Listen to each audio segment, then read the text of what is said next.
povo, tudo bem com vocês? Bem-vindos a mais um vídeo. Para quem não me conhece, meu nome é Samila, eu estou no último ano do curso de fisioterapia e já eu me formo. E hoje eu quero falar com vocês um pouquinho sobre a minha experiência com a equipe multidisciplinar.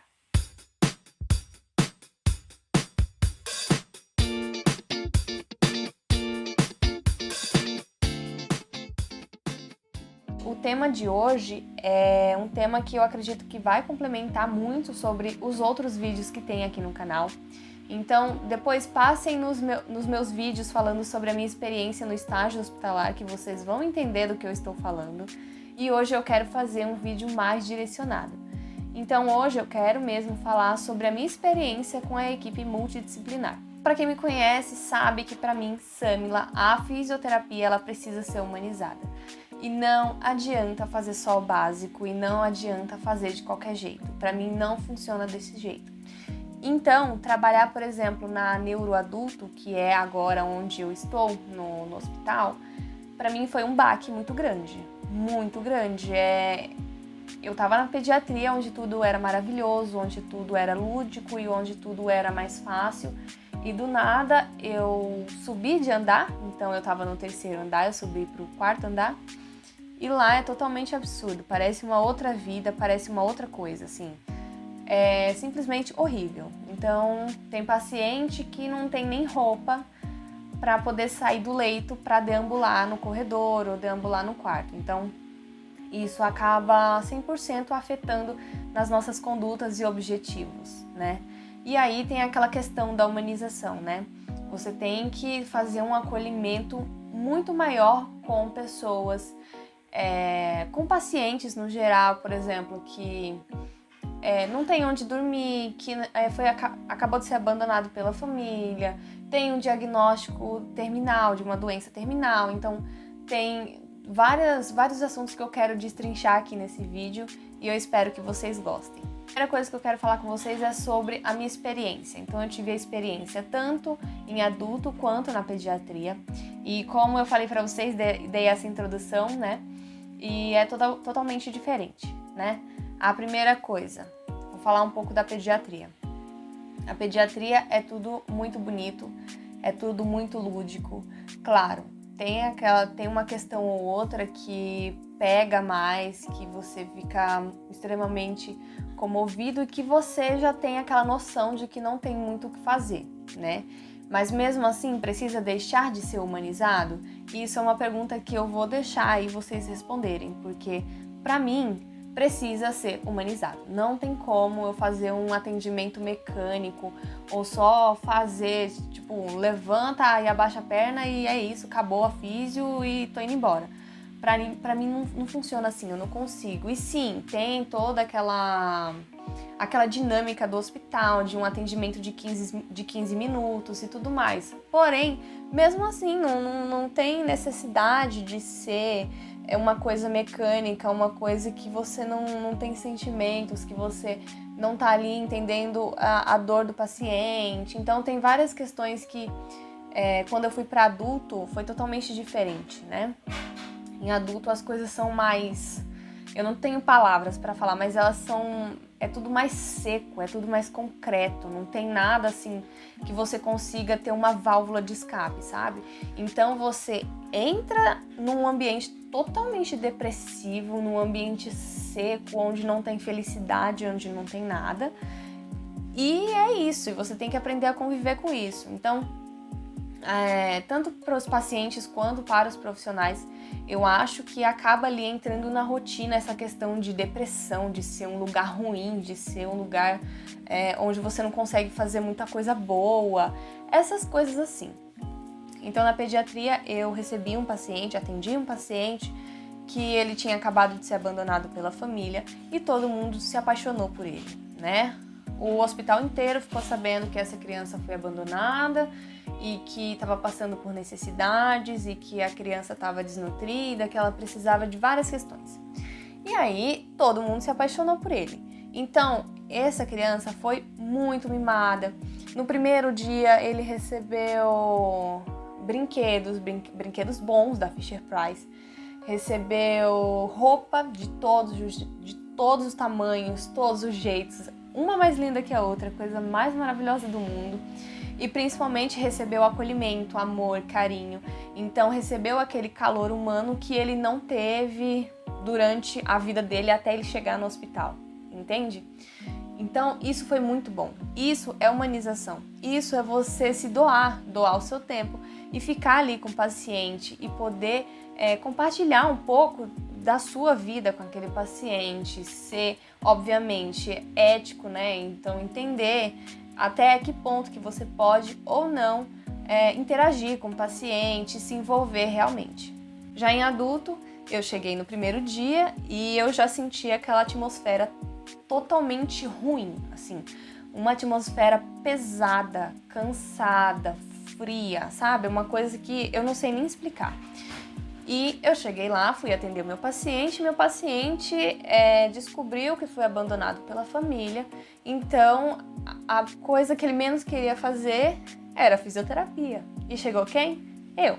Uma pessoa que gosta de ser chamada de tia, que, sabe, que é toda... Nossa, a minha áurea era outra, entendeu?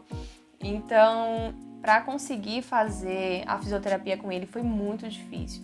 Claro, tem todas essas questões que eu falei, né? O quadro do paciente era AVC, né? Então, tinha alterações neurológicas, obviamente, tinha alterações medicamentosas, obviamente, e principalmente a questão ali emocional, né? Do paciente, que influencia totalmente quando a gente vai atender no hospital.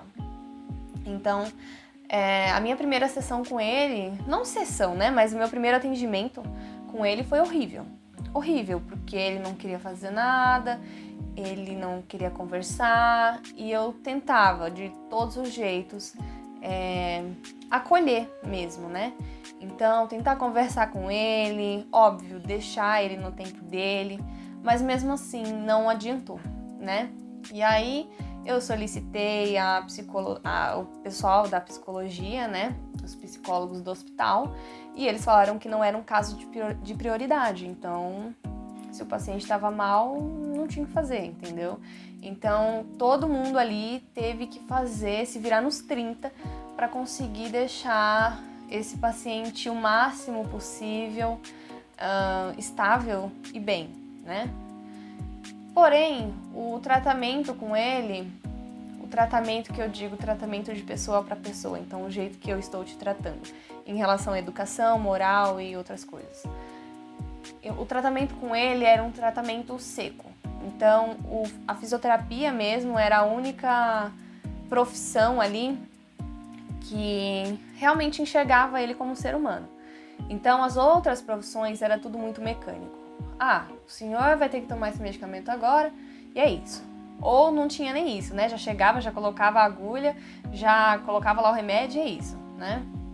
E outros profissionais também só iam, olhava como que tava e falava, não tem o que fazer, e ia embora. Então, foi bem difícil pra mim, foi bem complicado. Hoje esse paciente tá ótimo, ele continua internado. Ele tá ótimo, tá andando, tá super feliz, tá voltando a ter essa vontade de viver de novo, né? Porque nos primeiros dias foi assim um baque muito grande, né? Eu saí de um lugar que era tudo lindo, maravilhoso, e do nada eu entro num lugar escuro, frio, onde ninguém quer fazer nada, onde tudo é mecânico e parece que uma doença define o que esse paciente é, né? Então assim, o paciente do leito 4 teve AVC. É o do AVC? É o leito 4? Não tem nem nome, né? O paciente não tem nome. É só o leito 4, leito 5, leito 12, sei lá. É bem... assim, é uma coisa muito estranha, né? Pra mim não fazia sentido no momento. Ponto número 2 que eu quero conversar com vocês é sobre o contato e a conversa, né? Eu, uma pessoa super animada, super pra cima e tudo mais, obviamente precisava falar com os outros profissionais porque a conduta deles estavam começando a interferir na minha conduta. E como é um trabalho multidisciplinar, eu acho que todo mundo precisa sim, cada um está no seu quadrado. Porém, a gente precisa ter ali uma discussão e precisa conversar para saber o que é melhor para o paciente. E eu fui tentar fazer isso, né? Então, solicitei, os psicólogos, por exemplo, não falaram nada. A assistência social não tem muito contato com a gente, infelizmente, porque o trabalho da assistência social na parte hospitalar, nossa, eu não sabia de como era importante, né? Assim, o nível de importância que a assistência social tem dentro de um hospital, né? E em adulto não é assim, né? A assistência social só faz um trabalho ali mais ou menos, infelizmente, né? Tem aquela questão de, é prioridade, não é prioridade. Então também tem isso.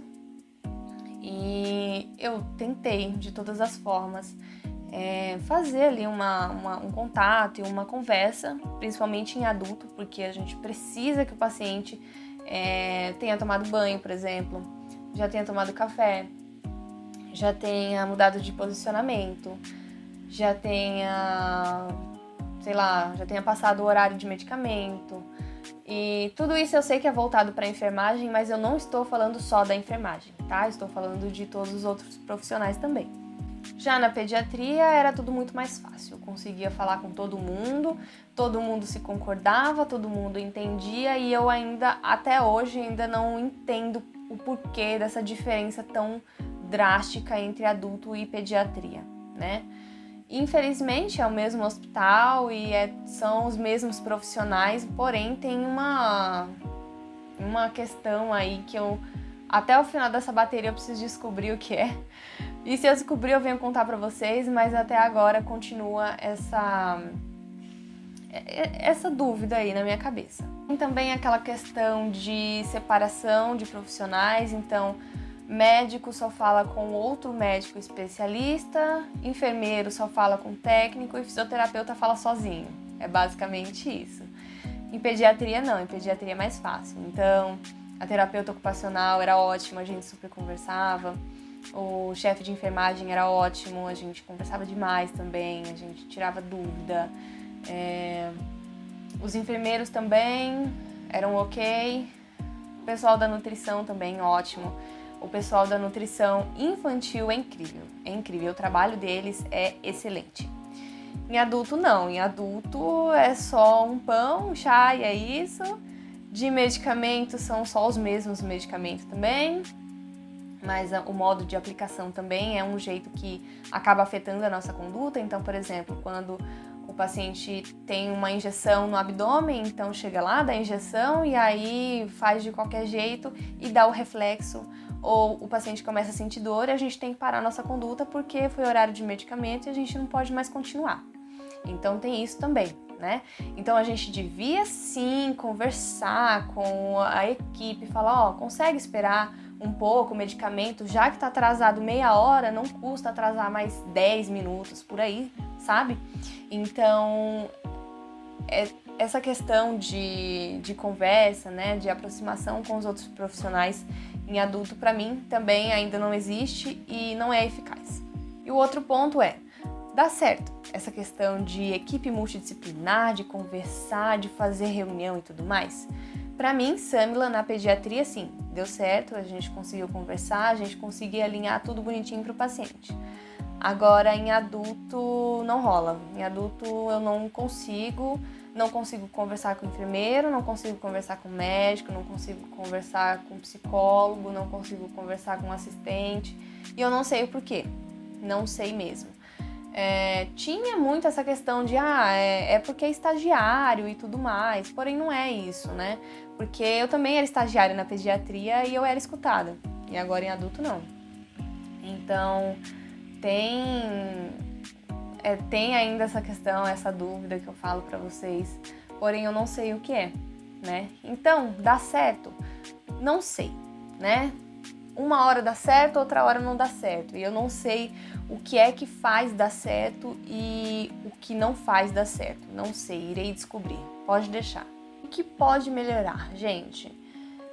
Como eu falei para vocês, só um profissional trabalhando dobrado para conseguir um atendimento humanizado não dá certo, né? Então, todo mundo precisa ali fazer um esforço que o pessoal que já está acostumado e que já é concursado e tudo mais não quer, né? Então, para a gente conseguir fazer essa mudança, precisa ter um trabalho duro, precisa ter um trabalho mostrando que você sabe o que você está fazendo, que você sabe que aquilo é bom para o paciente, né? Então, como que você vai fazer isso? Mostrando o resultado. Então, se o seu atendimento é o atendimento que o paciente gosta, é isso, entendeu? Então, se ele gosta de fazer a físio, isso é bom. Então, lembra que eu falei do meu paciente que ele não gostava de fazer fisioterapia e agora ele ama? Então, tem uma diferença aí. Então, os outros profissionais também vão perceber essa diferença e vão começar a entender que o que você está fazendo está dando certo, entendeu? Mas não adianta só você fazer isso com todo mundo e não tentar conversar com a enfermagem, por exemplo, para a questão de medicamento. Exemplo, não adianta você falar, por exemplo, com um médico e ele, sei lá, pedir exame naquela hora. E era a única hora que você tinha para atender aquele paciente, porque depois você vai embora, sabe? Então, é complicado, muito complicado. Eu já falei aqui várias vezes que eu tenho uma dificuldade muito grande em trabalhar em grupo, porque para mim não funciona, eu não sei o que acontece. E é um dos meus grandes pontos que eu quero melhorar, eu já melhorei muito desde que eu entrei na graduação. Inclusive tem vídeo aqui falando sobre como eu consegui entrar na físio, como que eu entrei, né? Tem toda essa história aí. Então, depois vão lá ver. E eu acho que é isso, gente. Então, a grande mensagem desse vídeo aqui é: tente fazer o que for melhor. Você vai ficar se matando? Depende, né? Se você acha que vai dar em alguma coisa, sim, faça até onde você acha que é melhor. Se você acha que não tem como você fazer isso sozinho, você tem que ir conquistando um por um, né? Isso é muito difícil você conseguir, por exemplo, no estágio, porque no estágio a gente fica 3 meses em uma bateria e depois troca. Então, quando você começa a ter ali mesmo aquela conexão e começa a entender e começa a ter aquela confiança da equipe, você troca, né? Então, fica bem difícil, né? E eu acho que essa é a grande mensagem desse vídeo. Eu espero que vocês tenham gostado e tenham entendido que aqui é a minha opinião e a minha experiência, tá? Então, eu quero que vocês contem pra mim sobre o trabalho multi, o que vocês acham, pra vocês funcionam? Vocês têm que fazer mais esforço do que outros profissionais para fazer a diferença na vida do seu paciente? Então, eu quero saber tudo isso. Me sigam no Instagram, tá? Lá eu sempre faço publicações sobre a área da saúde. Comentem aqui embaixo, curta, comente e compartilhe. Ative o sininho para receber as próximas notificações. E é isso. Um beijo e até a próxima.